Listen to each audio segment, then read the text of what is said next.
আসসালামু আলাইকুম সবাইকে। আশা করি আল্লাহর রহমতে সবাই ভালো আছেন। আল্লাহর রহমতে আপনাদের দোয়ায় আমরাও ভালো আছি। তো টুকটাক বাজার আর কয়েকটা রান্না নিয়ে থাকবে আজকের ভিডিওটি।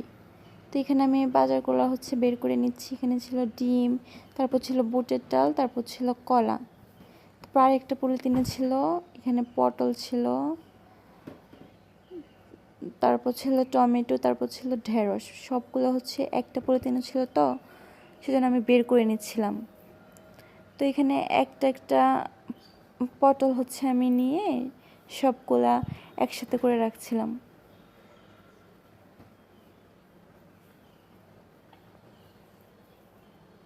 তারপর আরেকটা পলিথিনে ছিল একটা চাল কুমড়ো, ছিল দুইটা লেবু, তারপর এখানে ছিল আপেল, তারপর অন্য আরেকটা পলিথিনে ছিল আরও দুইটা লেবু। তো আমি প্রথমে একটা পলিথিনে দুইটা লেবু দেখে মনে করছি যে দুইটাই নিয়ে আসি, কিন্তু তারপর দেখলাম আবার আরও দুটো। তারপর এখানে ছিল পেঁয়াজ, তারপর ছিল দুই ধরনের দুইটা পলিথিনে আলু, এই যে দুই ধরনের দুই পলিথিন আলু। তারপর ছিল আরও তিনটা লেবু, মানে একটা পলিথিনে দুইটা দুইটা করে লেবু ছিল। প্রথমটা ছিল দুইটা, তারপর ছিল দুইটা, তারপর আবার আরেকটা ছিল তিনটা। তারপর এই যে দুই রকমের আলু, পেঁয়াজ। তো আজকে এসব টুকটাক বাজারই ছিল। তারপর বাজারগুলো গুছিয়ে আমি দুপুরে রান্না করতে চলে আসলাম। তো এখানে আমি ছোটো মাছ রান্না করবো আলু আর ঝিঙ্গা দিয়ে।